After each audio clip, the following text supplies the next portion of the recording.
అమరవీల స్తూపం, అది దాటినాక లక్ష్మీ థియేటర్, ఇటు వచ్చేసి రంగపేట, ఇటు నుంచి పాత మంచి డ్యామ్. ఇక్కడ బ్రిడ్జ్ అవసరం ఉంది, 100% ఇక్కడ బ్రిడ్జ్ కట్టాల్సిందే. దివాకర్ రావు గారు ఎమ్మెల్యే ఉండగా, బీఆర్ఎస్ ప్రభుత్వంలో కేసీఆర్ గారు ముఖ్యమంత్రి ఉండగా 11 కోట్లతోని ఇక్కడ బ్రిడ్జ్ శాంక్షన్ చేయడం జరిగింది. అయితే ప్రభుత్వం మారింది, ప్రేమ్ సాగర్ రావు గారు ఎమ్మెల్యే అయింది. వారు కూడా ఏం చేసిండ్రు, ఇగో వారు వేసిన శిలా పథకమే చూపిస్తున్నా. వారు ప్రేమ్ సాగర్ రావు గారు మార్చి 10వ తారీఖు 2024లో దివాకర్ రావు గారు అప్పుడు 12 కోట్లు ఈ బ్రిడ్జ్ కోసము, 1.5 కోటి స్లాట్ రోజ్ కోసం పెట్టిండ్రు. అవి రెండు కలిపి 13.5 కోట్లతోని, అంటే ఆ స్లాట్ రోజ్ తీసేసి ఆ 1.5 కోటి కూడా ఈ బ్రిడ్జ్ కోసం పెట్టి, ఎంత వారి పేరు, ఎమ్మెల్యే గారి పేరు 13.5 కోట్లు, 10th మార్చ్ 13.5 కోట్లతో శిలాపథకం వేసిండ్రు. అటు అమరవీల స్తూపం దగ్గర శిలాపథకం కూడా ఉన్నది. ఇది సరే, ఒక దివాకర్ రావు గారి కంటే 1.5 కోటి అది క్యాన్సిల్ చేసిండ్రు, దీనికి పెట్టిండ్రు, ఓకే, అబ్జెక్షన్ లేదు. 10 బండ్లు పోతాయి కావచ్చు. ఇంతకుముందు మా సోదరి మనులు మాట్లాడుతూ గార్మెంట్ స్కూల్ కాడ ఎట్లయితే బ్రిడ్జ్ ఉందో ఇక్కడ కూడా అట్లాంటి బ్రిడ్జ్ సరిపోతున్నారు. మా బ్రదర్స్ మాట్లాడుతూ అదే మాట చెప్పారు. ఎవరిని తీసుకొచ్చినా, కొంచెం అకలు ఉన్నోని ఎవరిని తీసుకొచ్చినా ఆ బ్రిడ్జ్ సరిపోతుంది అంటారు. బుద్ధి ఉన్న వాళ్ళను, తెలుగు ఉన్న వాళ్ళను, అకలు ఉన్న వాళ్ళను వాళ్ళు తీసుకొచ్చినా 13.5 కోట్లు, ఇంకో కోటి ఎక్కువ తక్కువ 15 అనుకో, కానీ 1000 కోట్ల రూపాయలు వృధా చేస్తాడు ఎమ్మెల్యే. ఎట్లా పడితే అట్లా ఖర్చు పెడతాడు. అంతరాం బ్రిడ్జ్ రోజు వేలాది బండ్లు పోతాయి, బస్సులు పోతాయి, 2 వీలర్లు పోతాయి. హైదరాబాద్ పోవాలన్నా, కర్నాటక పోవాలన్నా 18 కిలోమీటర్లు తగ్గుతాయి.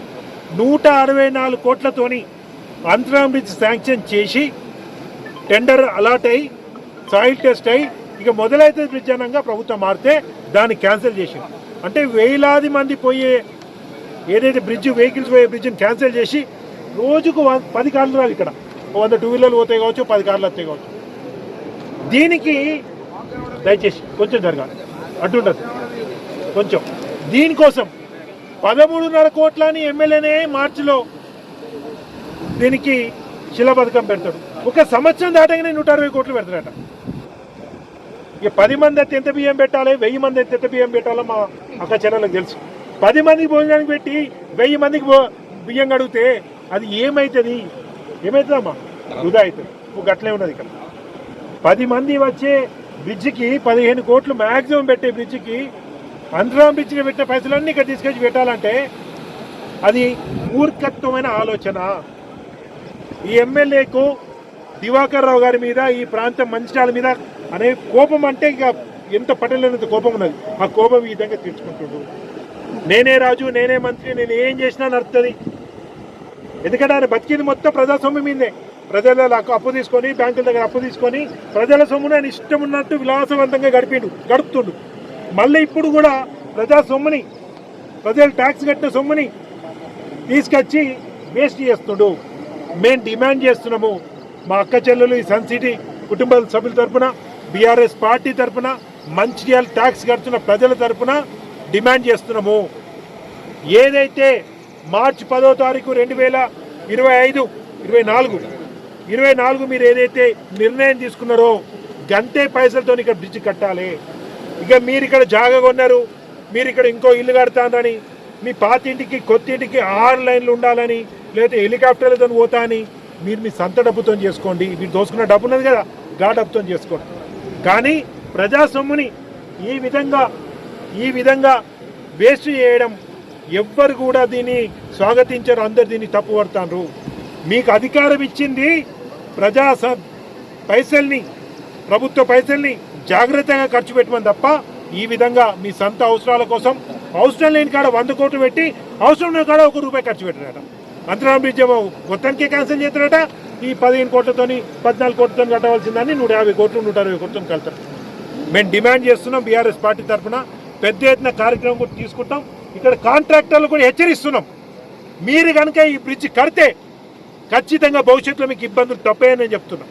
ఎందుకంటే ఇవాళ సన్ సిటీ కానీ ఈ ప్రాంత ప్రజలందరూ కూడా ఇబ్బంది పెడతారు. మీరు చాలా మధ్యతరగతి కుటుంబాలు కష్టపడి 20 సంవత్సరాలు కష్టపడితే ఒక ప్లాట్ కొనుక్కున్నారు. వాళ్ళు ప్రేమ్ సాగర్ లెక్క దోసుకోలే. అది కాజేసిన సొమ్ము కాదు, కష్టపడితే ఒక ప్లాట్ దొరికితే ఆ ప్లాట్ ఇలా పనికి రాకుండా చేస్తాడు ఆయన. తెలవాలి కదా, ఈ మధ్య తరగతి పేదవాళ్ళు ఓటేస్తేనే కదా నువ్వు గెలిచింది. నువ్వు గెలిచిన కాడ నుంచి వీళ్ళ మీద అన్ని కక్ష సాధింపు చర్యలు చేస్తున్నావు. ప్రతిపక్ష పార్టీని వదిలిపెడతలేవు, ప్రజలను వదిలిపెడతలేవు. రా ఒకసారి రా ఇక్కడికి వచ్చి ఈ కాలనీవాసుల మాటను. వీళ్ళు పోతే నీ ఓటు అవసరం లేదంటారు. మరి నీ ఓటు అవసరం లేదని అప్పుడు చెప్తా అయిపో కదా. అప్పుడేమో కొంగు పట్టుకొని ఇల్లు తిరిగిండ్రు, చీరించుకుంటే ఇల్లు తిరిగిండ్రు. ఇప్పుడు గెలిచిన తర్వాత మీ ఓట్లు అవసరం లేదంటాను. నిలవాడు ఒక్కసారి మళ్ళీ రాజీనామా చేసి నిలవాడు. ఎవరోటి అవసరమో ఎవరోటి అవసరం లేదో అడుగుతాం. పెట్టు మళ్ళీ ఇక్కడ ఎలక్షన్ పెట్టు. ఈ బ్రిడ్జ్ ఎట్లా ఎంత కావాలి మళ్ళీ తప్పుతో పట్టకండి. ఈ బ్రిడ్జ్ వద్దంటలేం, బ్రిడ్జ్ కావాలి. 15 కోట్ల రూపాయలు ఎంత అవుతుందో దాని లోపట్నే 10 బండ్లో 20 బండ్లో వచ్చేదానికి ఎంత బ్రిడ్జ్ అవసరం ఉంటుందో గంత బ్రిడ్జ్ అవసరం. మా మహిళా సోదరు మళ్ళీ చెప్తారు, కొంచెం అక్కలున్న వాళ్ళందరూ చెప్తారు. కార్మెల్స్ కూడా కానీ ఎంత బ్రిడ్జ్ కట్టినో గంట కట్టమంటే 160 కోట్లతో బ్రిడ్జ్ కడతాను. ఇది మంచి పద్ధతి కాదు. మీ ఆలోచన ఖచ్చితంగా తప్పు. అది పక్కకు పెట్టండి. కేవలం ఇక్కడ ఎంత అవసరం ఉంటుందో అంతతోనే కట్టాలి. ఇక మహిళా సోదరు ఇంతకుముందు చెప్పిన ప్రజలందరికీ కూడా చెప్తున్నా, ఏం చేస్తాడు ప్రేమ్ సాగర్ రావు అంటే 10 మంది భోజనానికి వస్తే 2000 మందికి బియ్యం కడుగుతాడు. ఏమవుతుంది? అది ఉపయోగపడుతుందా? 10 మంది వచ్చే బండ్లు ఉంటే 160 కోట్లతో ఇవాళ బ్రిడ్జ్ కడతాను. ఈ అర్థం చేసుకోవాలి ప్రజలు. ఈ విజనరీ ముందు చూపున్న ఈ ఎమ్మెల్యే ఈ ప్రేమ్ సాగర్ రావు గారు ఏ విధంగా ఆయన పరిపాలన నడుస్తుందన్నది ప్రజలందరూ కూడా అర్థం చేసుకోవాలని మీ అందరు కోరుతున్నాను. ఇక్కడ రాకపోకలకి బాగా ఇబ్బంది కలుగుతుంది. పాత మంచాల నుంచి రావాలంటే చాలా కష్టం అవుతుంది. 3-4 కిలోమీటర్స్ వస్తుంది. అటు రిటర్న్ మనం హాస్పిటల్కి వెళ్ళాలన్నా, ఇటు వెళ్ళాలంటే, పిల్లలు స్కూల్కి వెళ్ళాలన్నా కూడా చాలా కష్టం అవుతుంది. ఈ రాకపోకలు బాగా ఇబ్బంది అవుతుంది కాబట్టి కొంచెం దీన్ని నరకదారి కొంచెం మంచిగా చేయాలని చెప్పేసి దీన్ని మొత్తం చేయరాకుండా చేస్తుండ్రు. బాగా అంటే ఇబ్బందిగా మొత్తం పగలగొట్టడం, మొత్తం తీసేయడం. ఇంతకుముందు కనీసం మట్టి పోసి కొంచెం మంచిగా చేసుకొని ఒక బండి వెళ్ళే మందమైనా ఉండేది. ఇప్పుడు అది కూడా లేకుండా చేశారు. బ్రిడ్జి కూడా చాలా హైట్ వస్తుంది అంటున్నారు. అంత హైట్ అవసరం లేదు మాకు.